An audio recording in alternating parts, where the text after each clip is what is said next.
Hello everyone, this is Angela and welcome to my channel, Angie the ENTJ. Please be sure to like, subscribe, comment, and click on the notifications bell so you'll know whenever I upload any new content. Listen y'all, this video is for the grown folks and it's going to have a bit of profanity in it. Y'all, Thaddeus Matthews was a controversial figure who went by the nickname the Cussing Pastor. Let's just say he gave up the ghost, as the old folks used to say it, or in other words, he's no longer with us anymore. And his passing was on February the 24th. First of all, I will like to say rest in peace, please, to the pastor. And I also offer my condolences to the family and his loved ones, his friends. And on that note, in case you are among his loved ones and you just so happen to be tuning in right now, listen, I urge you to take the proper time to grieve and right now to stop viewing this video, because I don't believe this is a good time for you all to hear the content of this video and what we're about to discuss up in here. We're going to get into some mature perspectives that are not meant to be disrespectful, but also not meant to sugarcoat the reality of the situation either. So if you're a loved one, a family, a friend of the Cussing Pastor, respectfully, because listen, we talk about the truth on this platform. Now is your time to tune out. But understand that just because we talk about the truth does not mean that we're trying to pour salt into your wounds as you're grieving while we discuss the matter at hand. So if you're a loved one, just go ahead and tune out. And for those of you who are still here, I thank you so much for tuning into this grown folks discussion about something that's been happening a little too much, in my humble opinion, especially in the Black community. It happens in a lot of communities, but it's big time in the Black community. Listen, y'all. The Cussing Pastor's wife, I believe her name is Melanie Matthews, and I say that respectfully. She was in the middle of divorcing him, and she was still polite enough to help him out while he was on the sick bed, even while he was still being a thorn in her side, as recently as back in January, at least on video. Let's watch. On this Friday afternoon, I humbly come to you as the Cussing Pastor, formerly, now as Pastor Raw. Even in the midst of what I'm going through, I still know that not only is God good, but He's able. Let me say this. I am pissed. And let me tell you what I'm pissed about. I haven't been to my address in 4 months. The utilities rightfully turned off. The utilities rightfully are turned off. But what you're pissed about, that is, I'm pissed because you come into my house and take my master bedroom suite and you take it and place it in your house. You take my 3 plasma TVs and I'm surely you set them up in your house. You gave all of my living room furnishings to a daughter that has not been to see me, does not call me, does not care whether I live or die. So you left me with nothing. And the apartments, the property owners have sent me a text yesterday that they had went to the house and they're considering it abandoned, that they changed the locks. There's been no court proceedings, no awarding possession of the property that I'm working on even right now. Okay. You know, all I have attempted to do, in spite of everything, is to help that man. I ain't gonna say his name because he's swearing down that I just be doing this. I have to mention his name to get views. And I've said it over and over and over again that this ain't how I get paid. Okay. But I told you, when you come for me and you put it out there as dummy. But anyway, you want to put it out there to make yourself, every time you want to make yourself look controversial. Oh, okay. I think the phone was ringing. I'm sorry, y'all. You always got to stir something up when you want to beg, when you need money. You don't even have to bring my name into the stuff, and when y'all get a chance, cause y'all be watching this, you used to watch some shows on YouTube, go out there. So I stopped watching it because I got pissed off. Okay.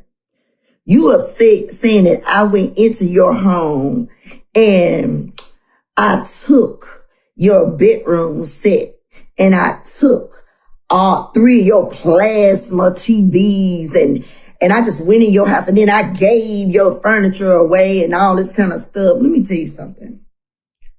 First of all, I don't know what's going on in the head of yours, but you said yourself, sir, on your show that I'm getting ready to go to rehab and Mel's gonna get my card for me and put it at her house. Mel is going to, she can get whatever furniture she wants out the house. She can get it. She can do whatever she wants to do with it. Once I finish rehab and figure out where I'm going to go, then I'll figure out what I'm going to do after that. So you go from saying you told me to get whatever I wanted out of the house. But let's just talk about why I had to get the stuff out the house. Okay, let's talk about it. You, sir, were facing eviction. You couldn't pay your bills. You couldn't pay your rent. You hadn't paid rent before you went to rehab. Okay? See, I've been trying to keep your little secrets. I wasn't bothering you, so I don't even understand why you bothering me. Okay?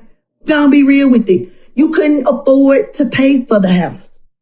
The reason that I got the furniture out the house, sir, remember, your lights were going to be cut off that Monday because you didn't even have the money to pay your light bill.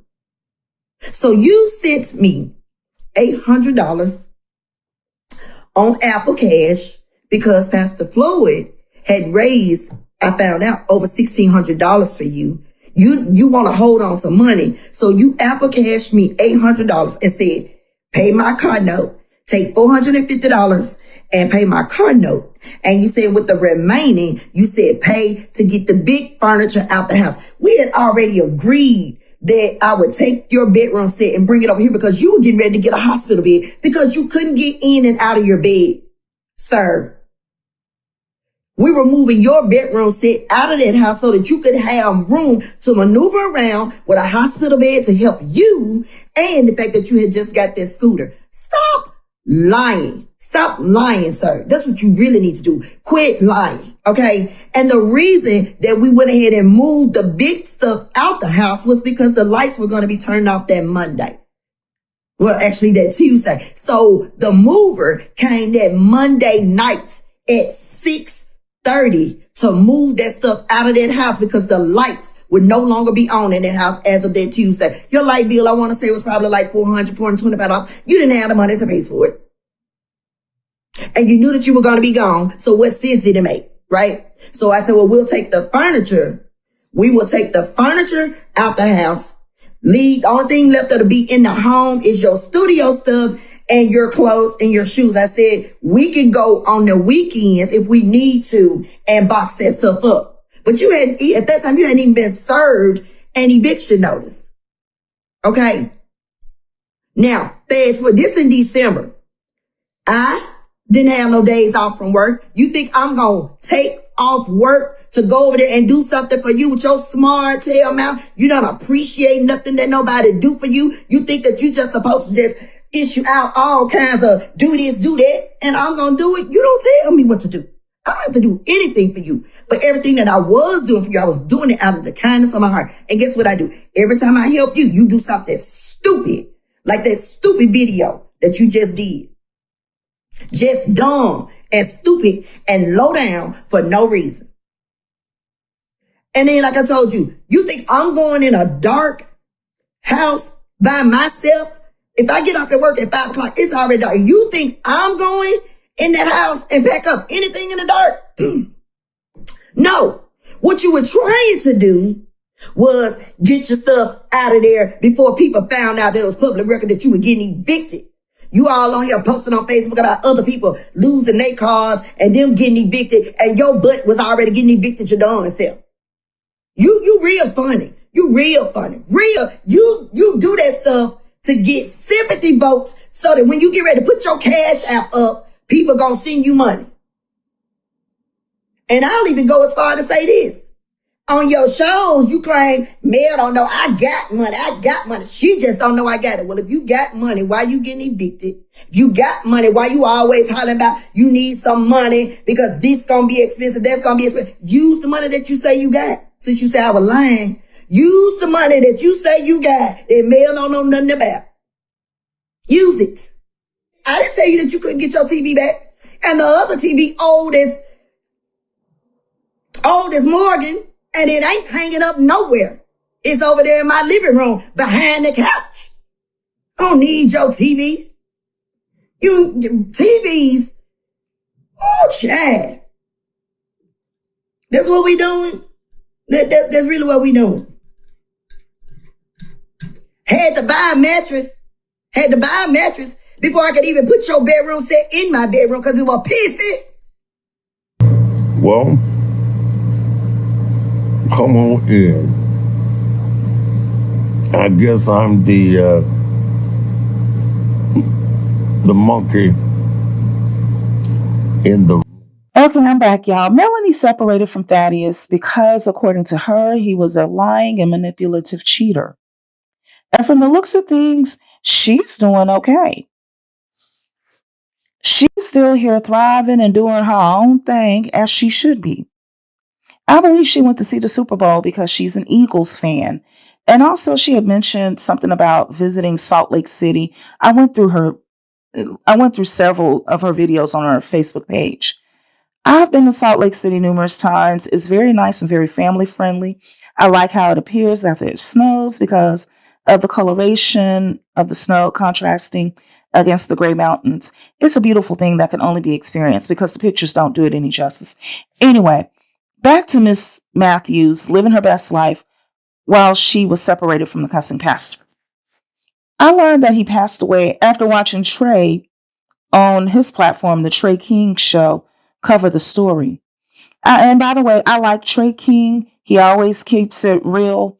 However, I don't always agree with him, and he's entitled to his viewpoints. And just because I don't agree with someone doesn't necessarily make them a bad person. The point where I disagree with him is when he was saying that Melanie did a good thing and that it was very noble of her to stay by his side, by Thaddeus' side, during his last days. And now recently, February 24th, just yesterday, Thaddeus Matthews' life came to an end around 2:25, and his wife said that she was by his side, even though they were separated. Just because you separate and get some space does not mean that you stop loving the individual. The estranged wife still stood by his side. And Miss, I want to thank you very much for doing that because that's a very noble thing that you've done. I scoffed when I heard him say it. Nothing personal against Trey King or against Melanie Matthews. Like I said, Trey King strikes me as, good people because he tells the truth on his platform. So I'm cool with people that will say the inconvenient truth. But too many people have this perception about the woman who stays and suffers through it, and that being like a good thing.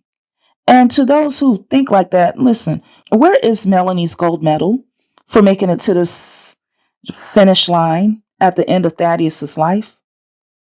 Does she get a trophy? Is she getting an endorsement deal?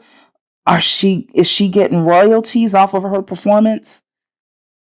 Where is the prize that she earns for dealing with a sick and dying man who was accusing her of robbing him, of elder abuse? Okay. And like I said, I watched several videos on her Facebook page.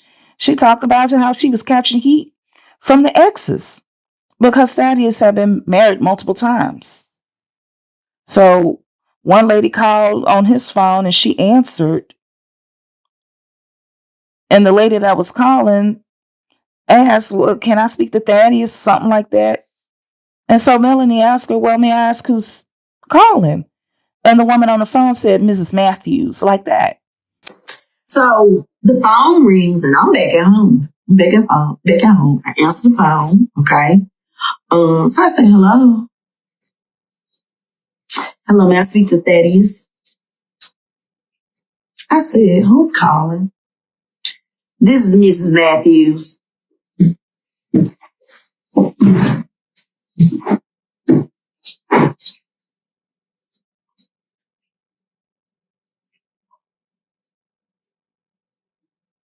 Yeah.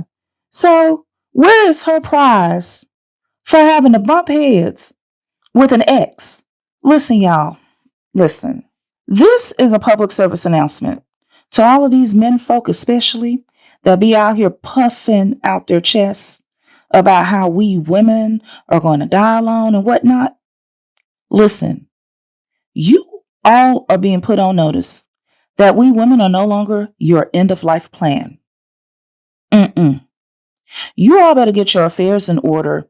You need to have your wills made out, your funeral arrangements completed, your burial plots need to be picked, and everything else that goes along with it. See, Miss Matthews was nice, and I'm not here to try to judge her for what she decided to do. She's free to live her life however she chooses, and I'm not judging her. However, for you men folk especially who are listening in, do not expect the rest of us to give up our peace in order to smooth the chaos of your last days that erupts because of your failure to plan. We are not about to burn ourselves out to make your last days easier, especially when many of you have made our lives hell. Miss Melanie Matthews, respectfully, please know, you men folk, when you look at her, that she is the last of her kind. She is what they call functionally extinct. And I say that respectfully, like the northern white rhino in Kenya. You see, there are only two northern white rhinos left on Earth, and they have a round the clock 24-hour a day, 365 days a year guard on them because they are the last two of their species in existence on this planet. So once they pass away, that's it, right? So what I'm telling you is that Miss Matthews is one of the few of her kind that are left on Earth. That's what I mean when I say that she's functionally extinct. She's still living, but once she's no more, that's it. Like the white rhino. Y'all, had it not been for Miss Matthews, the cursing pastor himself, Thaddeus Matthews, he would have died alone. Yes, he would have died alone. I'm making this public service announcement so that you men folk, all of you can properly prepare for the future. You see, we women are not about to be out here dealing with you and your crankiness because your body is giving out like an old junk car gives out that has been dogged out by you during the years. Because see, they treat their bodies like they treat their first car. You know, you gotta take care of stuff, right? But what do? They get in the car, they put the pedal to the metal, dropping the transmission out of it, burning up the engine. Well, they do the same thing to their bodies too.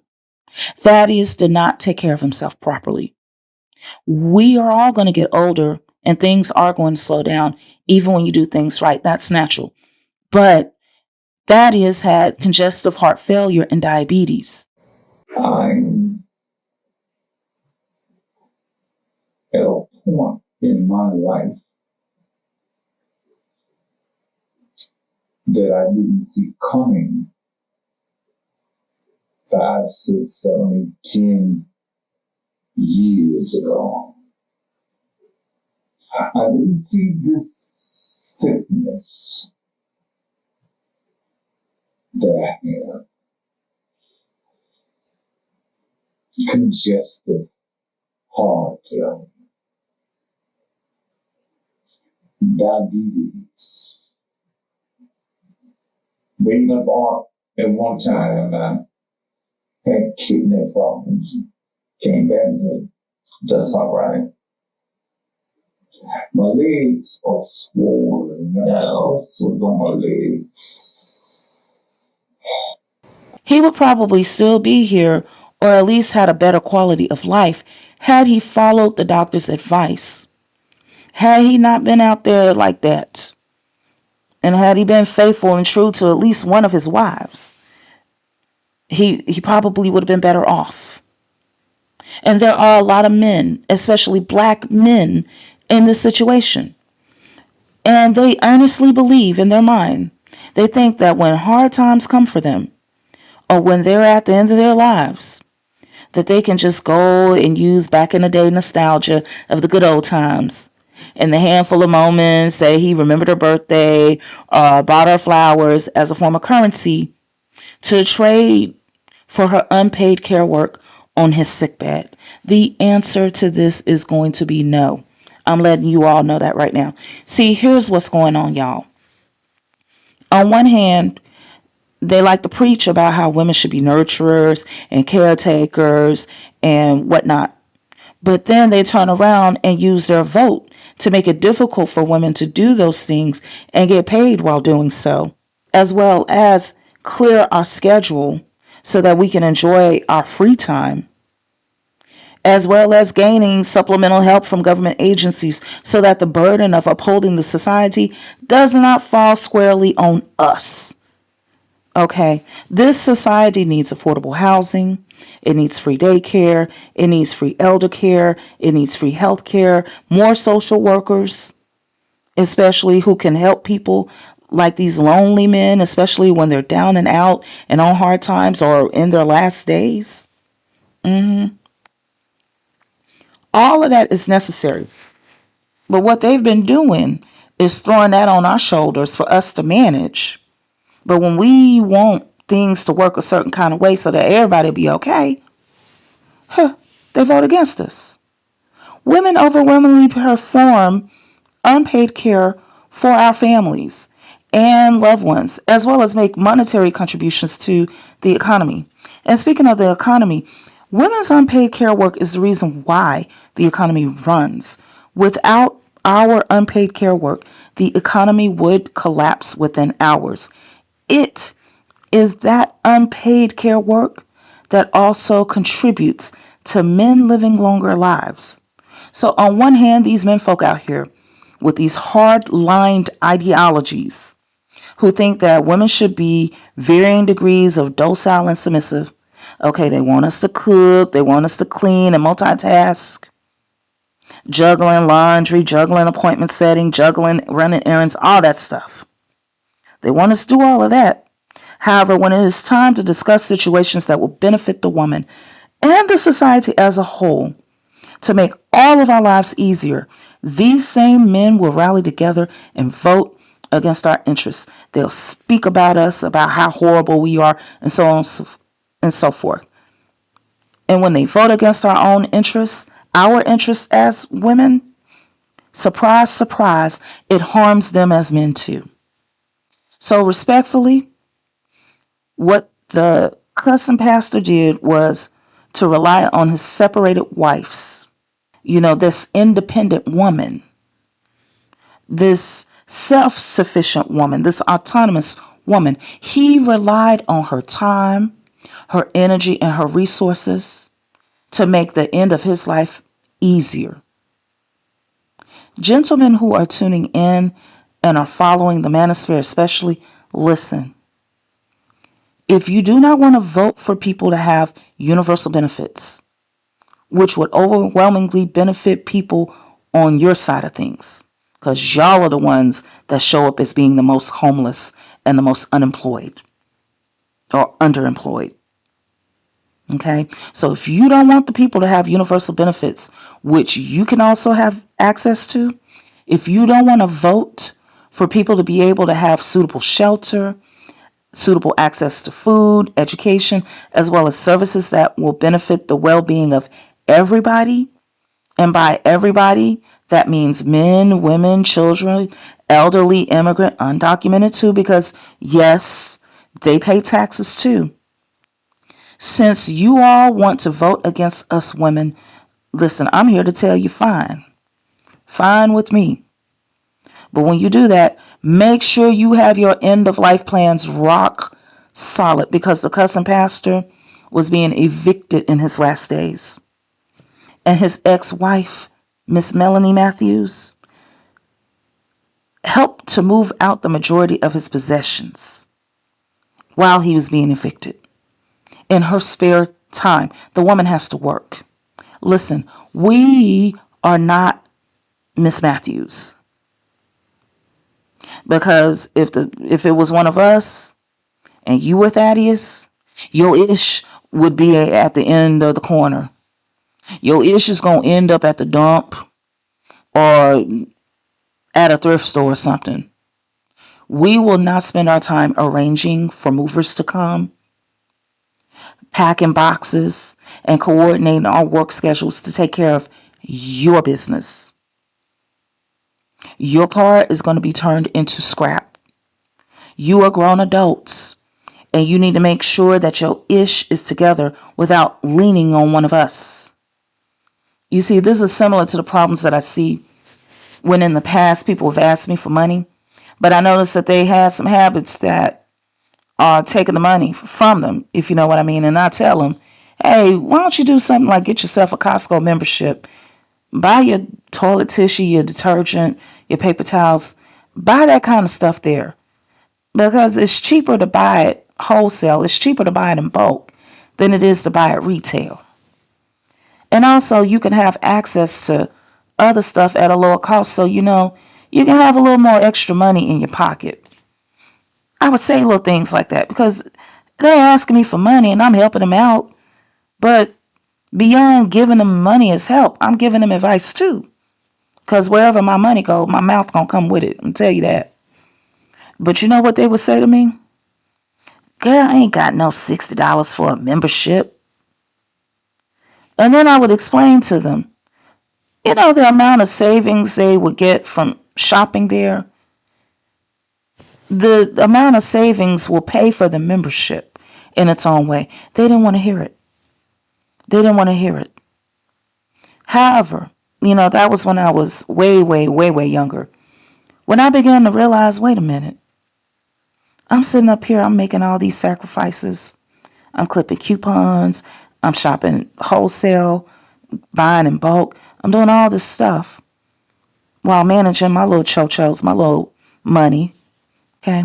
And then I started putting two and two together.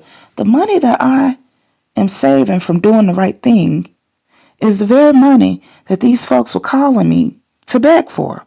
So when I started realizing that reality, I cut it all off. In a similar way, this is what is happening today with these folks who want to do whatever they want to do whenever the heck they feel like it.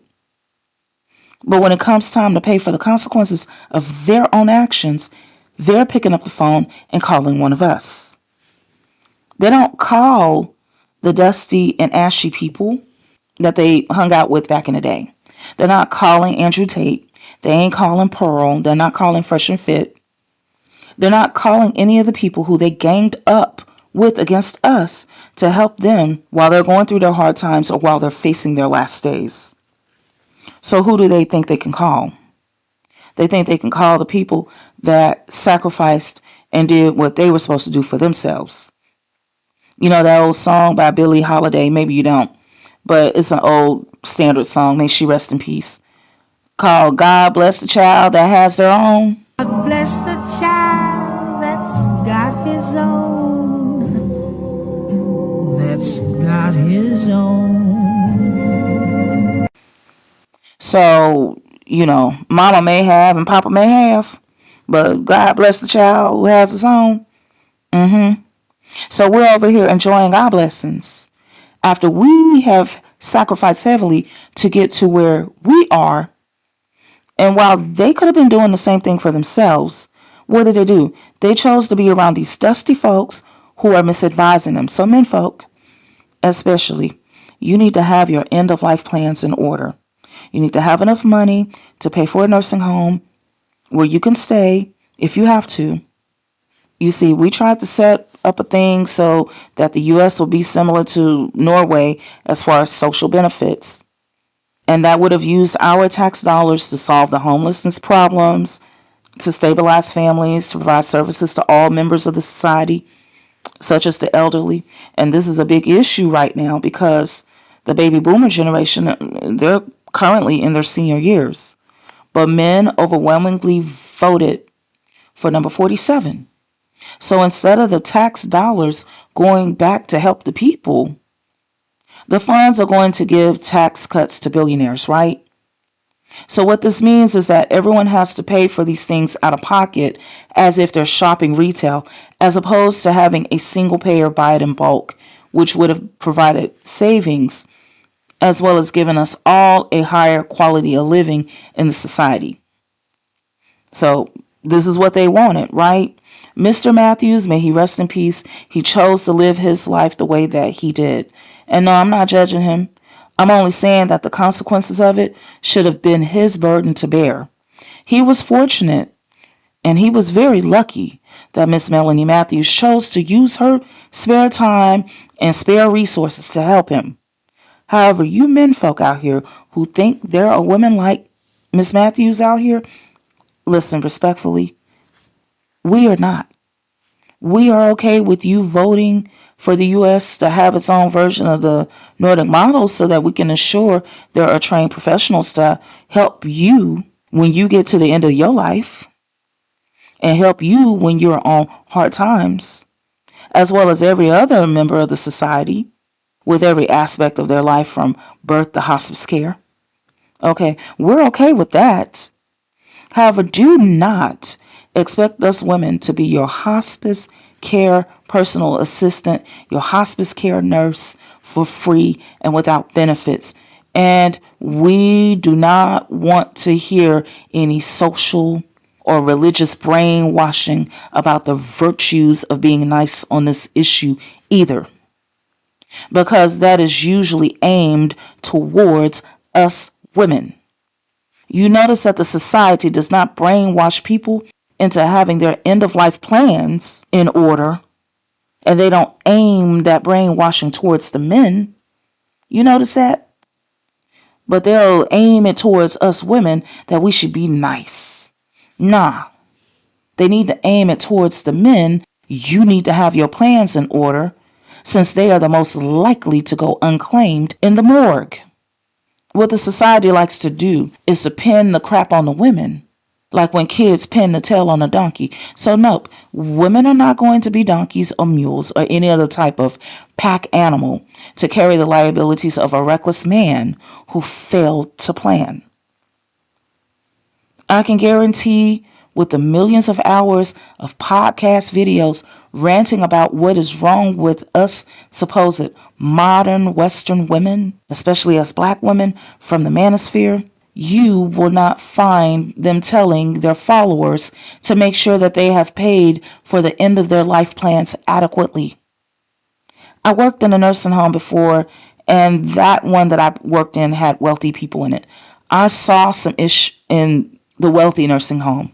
However, prior to working within that nursing home, I had to train in nursing homes that had residents who were not wealthy. And Thaddeus Matthews, let me tell you, he was lucky. Thaddeus Matthews was poor. He had been evicted and he was sickly in his last days.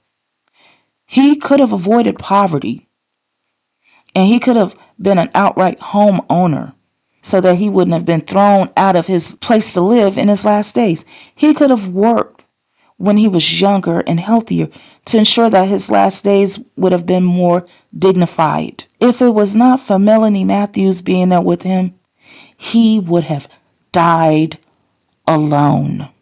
He was fortunate to have Melanie there. He was fortunate that she was the type of person who cared. However, menfolk, I'm telling you that we, the women, don't care. No, let me say it so that you can really understand where I'm coming from. We, the collective of women, care for you as much as you care about us.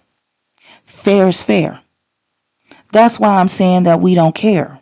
Okay? And since you voted against us And since you talk about us like we're dogs because of our ambitions and our desire to enjoy our autonomy and true freedom, because we want to be knowledgeable and educated, we don't want to be stupid. No offense to those who don't have an education, but these people are anti-education when it comes to women. You don't have to have an education to be pro-education. But these people, they want us women to be stupid. That's what I meant by that. So if you don't have an education, I'm not calling you stupid, but I'm just acknowledging that these people want us women to be stupid. Okay? So since y'all want us to be backwards and confused, instead of enjoying our autonomy and true freedom, listen, we care about you. We women care about you as much as you care about us, which is not at all. That's where I'm coming from when I say we don't care. If you want to truly get a good picture of what I'm telling you all, because see, a lot of these guys, all they do is watch a bunch of movies and they make up theories based off of what they saw in a movie. Okay, so let me give you a movie to watch. We are the main character in Diary of a Mad Black Woman. You know, that old Tyler Perry movie. We are Helen, the wife of the attorney. We're her, the one that was played by Kimberly Elise. And we are in our Diary of a Mad Black Woman era. Okay?